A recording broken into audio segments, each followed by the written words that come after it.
Not only is fear the mind killer, but it can also be the book killer. Today we're going to take at 4 major fears that writers face and how to overcome them.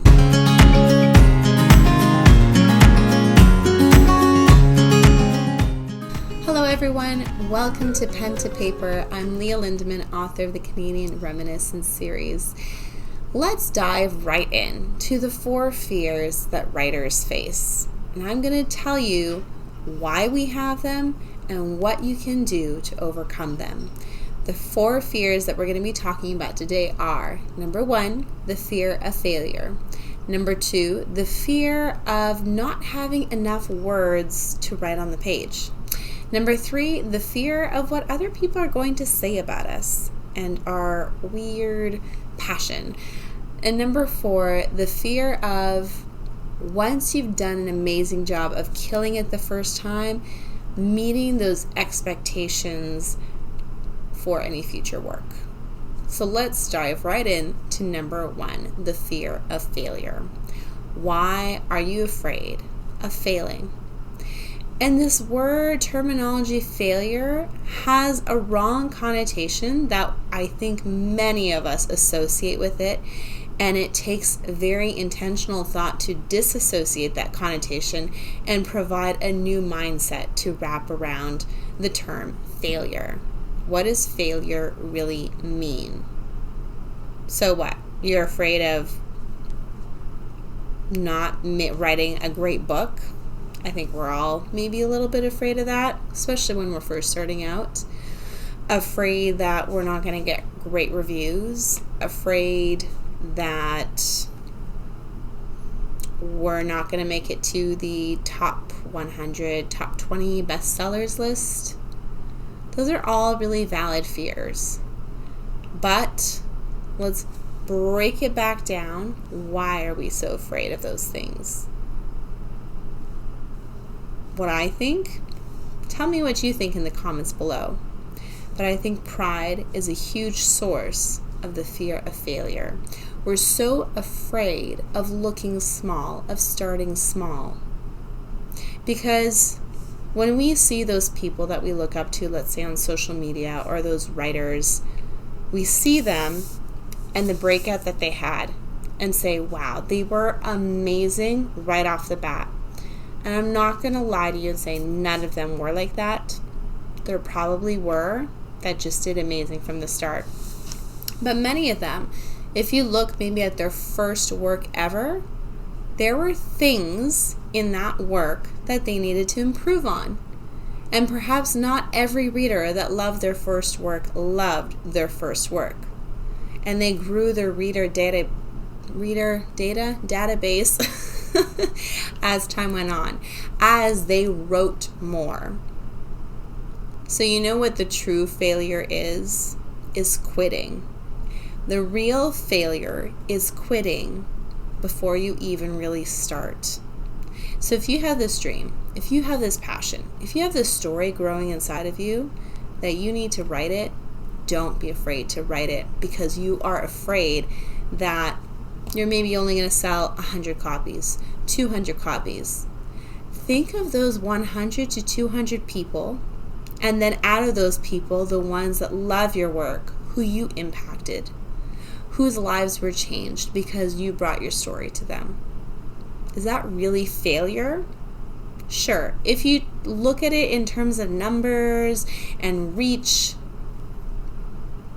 but is that really what matters in the end? No. It's the relationships that we foster, the community that we are a part of and bring together. So your true failure is quitting.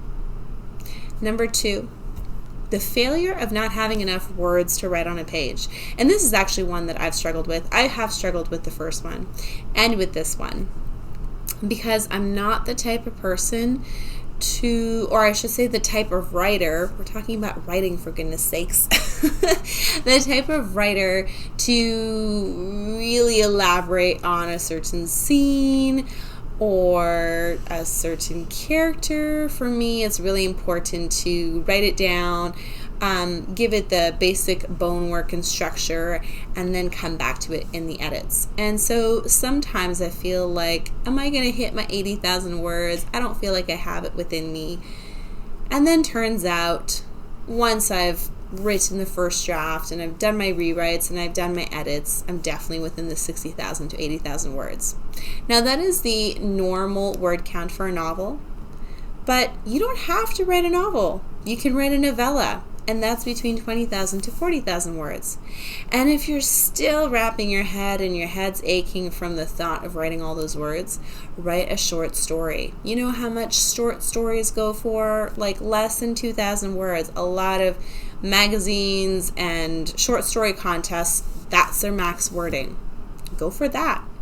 And you'll find that as you work on that and master that, you'll find that it's actually really difficult to stay within that word count sometimes, depending on your story. And if you still need less than that, there's flash fiction, guys. 100-word story, 50-word story, a story in 6 words. If you never heard of it, look it up. It's crazy, but a very creative, different way of coming up with a story. So you're afraid you're not having enough words for your page? Master what you have. Start with the short stories and master those. And once you can master those, move on to a novella. And then once you have your novella, then try your hand at a novel.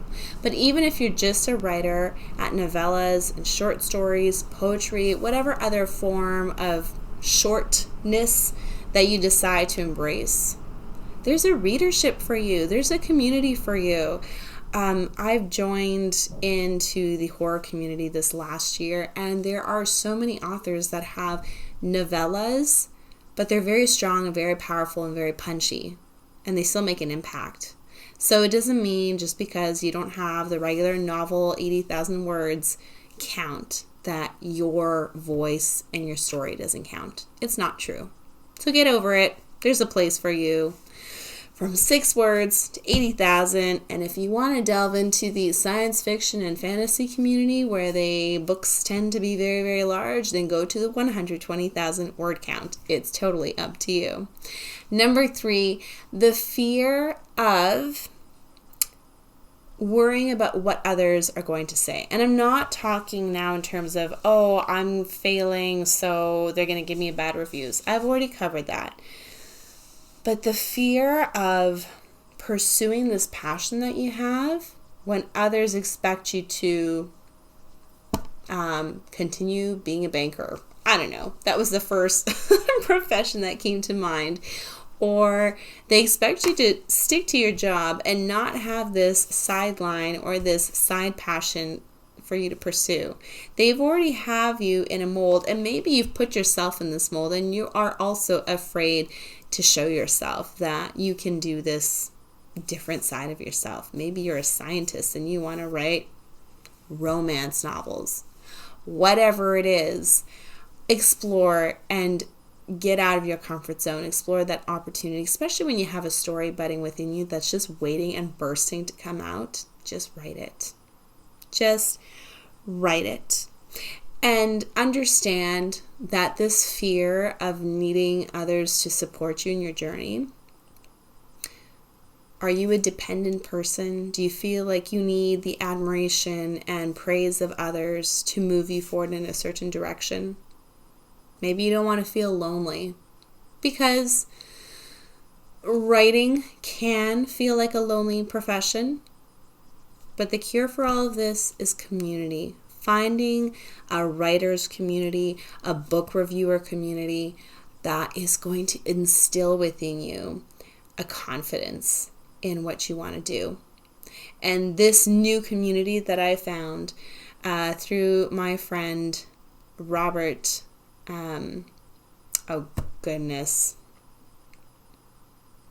Robert Piotone.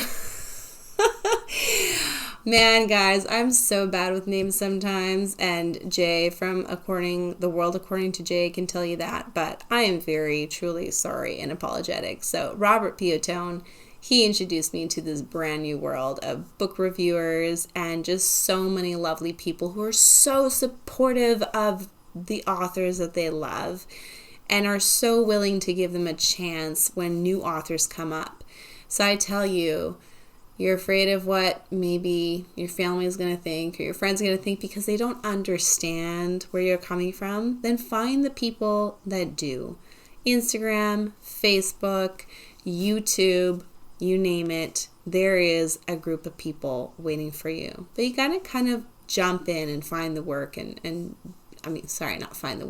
find them and do the work. And last but not least, the fear of you write your first novel, short story, novella, and you killed it. Like, it was spot on. Praise coming from so many different book reviewers. Your readers adore you. You're the next best thing. What do you do after that? Because now you've put expectation that everything else after that has to be perfect or better. And can you manage that? Are you going to reach that potential? It's a scary thought. And again, that stems from a fear of inadequacy, a fear of performance, or a performance mindset that your worth is based on your performance. But I'm going to tell you right now that this life, writer's life, is a journey. And maybe you went on a great high, and maybe the second thing you write is going to be even better. But you might dip. And not for every reader. Maybe for just some readers. Maybe your third, fourth, fifth work. They're not going to like it as much. Or maybe you just really didn't do as well on that work as you did your first or second, third. That's okay. Because with every new venture, with every space to write, with every story to breathe to life, you're going to learn new lessons. And you're going to make a few mistakes. And when you do, just take them. Take a good hard look at them. See the triggers of where you could have gone wrong. And then say, next time, next book, I'm going to do better. I am going to have the mission and the focus to bring this story to life. Sometimes it's just up to readers and how they prefer stories to be. Maybe it just is a dip in quality. But you can do better next time. There's always a next time. Because it's not over until it's over. So I hope that fleshing out these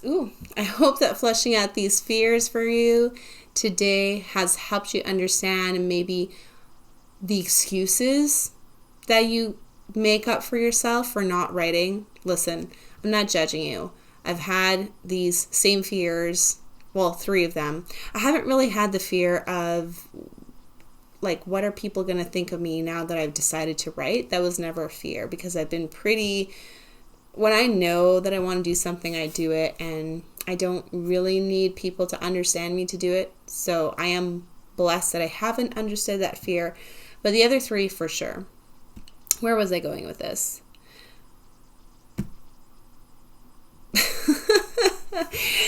Point is, these are fears. They're understandable, but there are ways to overcome them. And I hope that I've also helped encourage you to understand how to overcome them and to become a stronger writer because of it.